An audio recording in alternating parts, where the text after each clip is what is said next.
you mentioned Gestalt coaching. For listeners who are maybe not familiar with Gestalt, can you give us a short definition of what Gestalt is and how it's different from other coaching approaches?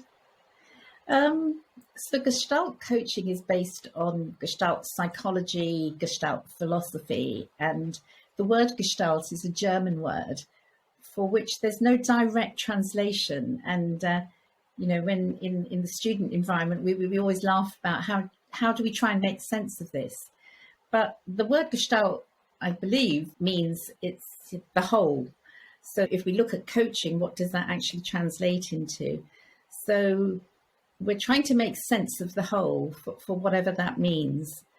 And I think some of the principles of Gestalt coaching, which are similar to other approaches, but perhaps different, it's about working with, in terms of awareness, it's working with what is the coach noticing in the moment.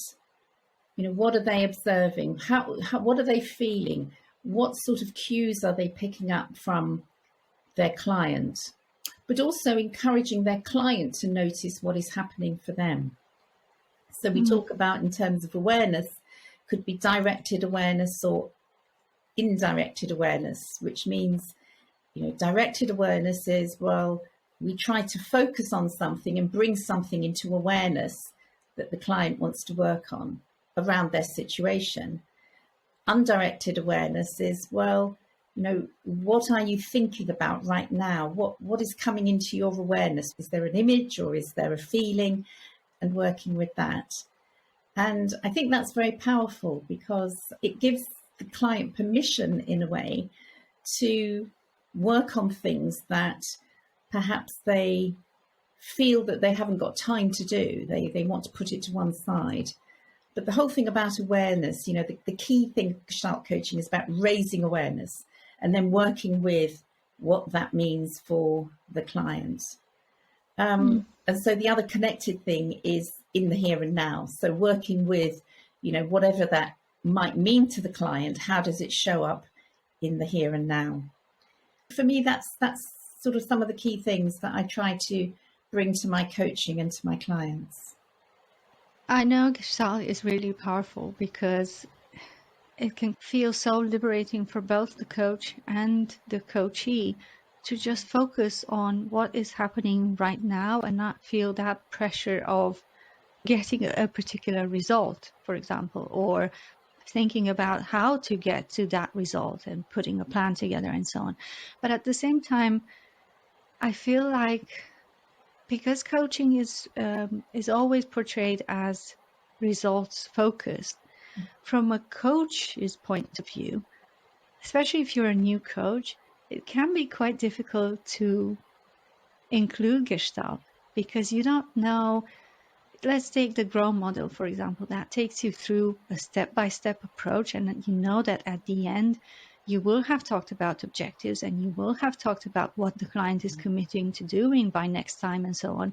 And it's almost like a peace of mind that at least you got them to do something and to commit to something, and they have something to go on until next time.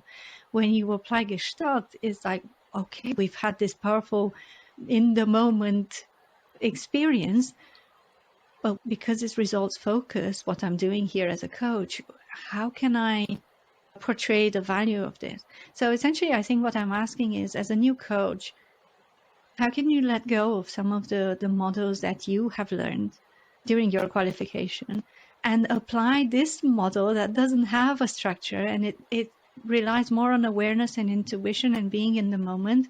I think it's a really difficult thing to do because there's no hand holding for you as a coach anymore. You're right. And I think the danger is that we try to put too many labels on what we're doing.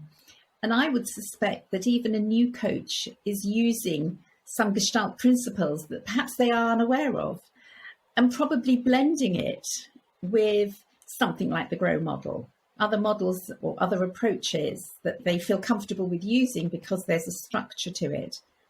So my take on this is not to get too hung up with, am I using a Gestalt approach? Am I using a psychodynamic approach? Am I using a solutions-focused approach? Always think about what you're trying to do for your client. And even when I'm using Gestalt, I still ask my clients at the beginning of the session, so how do you want to use the session today? And so there's still this intention to have some sort of goal for the session, but there may be some aspects of Gestalt I bring into the conversation as we move through. So I think that it's about being courageous to try things that work for you as a coach, and not to get too worried about putting labels on things or trying to make too much sense of it. You can do that afterwards when you reflect back on what was happening there. Yeah. And I think it's absolutely fine to use something that gives you a structure. I mean, you know, sometimes I just have in my head the GROW model because I know I have a finite time with my client for that session. And I know that perhaps I pick up from them that they want to get to something that at the end of the session, that they will feel they have something tangible. So, you know, that's perfectly okay. And I'll just add one thing about it as well, is that it's all about thinking what works for the client. So, you know, Gestalt does feel a little bit fluid and a little bit intangible. If somebody is working with an executive in an organization, they probably want a slightly more solutions-focused type approach, because for them it's about, you know, time is money and we need to get to some sort of tangible outcome. So that's absolutely fine. It's what's important to the client rather than what's important to the coach. I just believe that coaches develop a way of working that feels good for them, and it comes with experience, like anything. The more comfortable you feel with trying different things and experimenting. I mean, you know, we don't always get it right. I don't always get it right.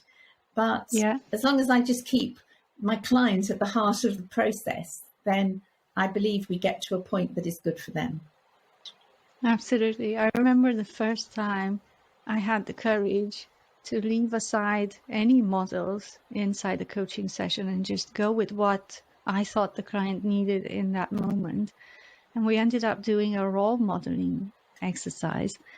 And at the end of it, my client said, this was one of the most magical moments I've ever had because it shifted my perspective.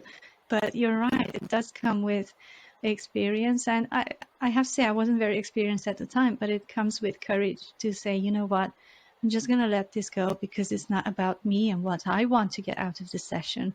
It's about what the client wants and what I feel they need in this moment in time. So, yeah, it can be really powerful.